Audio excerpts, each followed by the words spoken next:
Դու ասում ես, եթե Աստված այնքան սիրեց ինձ, որ իր կյանքը տվեց իմ համար, ապա ինչ էլ անեմ, միևնույն է Աստված ինձ սիրում է։ Կարող եմ ասել, այո, ինչ էլ որ անես, Աստված քեզ սիրում է։ Բայց մենք սովորում ենք մեղքը բաժանել մեղավորից։ Աստված ատում է մեղքը, Աստված սիրում է մեղավորին։ Եվ այստեղ Աստվածաշնչում ես կկարդամ հիմա մի տեղ, որտեղ խոսում է, թե ինչն է զզվելի եւ ատելի Աստծո համար։ Հակաց 6-րդ գլխի 16-րդ խոսքից ասում է. «Վեց բան կա, որ Տերն ատում է եւ 7-ը զզվելի է նրա հոգու առաջ։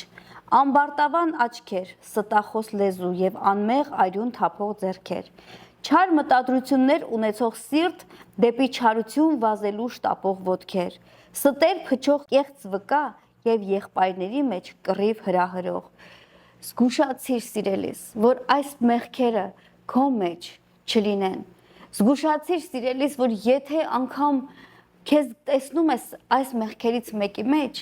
հիշիր, որ երբեք ուշ չի, հենց այսօր, այդ օրն է, որ կարող ես ասել Տեր, ազատիր ինձ այս սխալ քայլերից, այս սխալ ճանապարհներից, այս սխալ մեղքերից, այս սխալ մտքերից, օգնիր ինձ սրբվել եւ մաքրվել, եւ թող Տերը քեզ օգնի, եւ Տերը առաջնորդի քեզ, Տերը փայլեցնի իր երեսը քեզ վրա եւ ողորմի քեզ։ Աստված քեզ իրոք շատ է սիրում, Աստված ատում է քո մեղքը։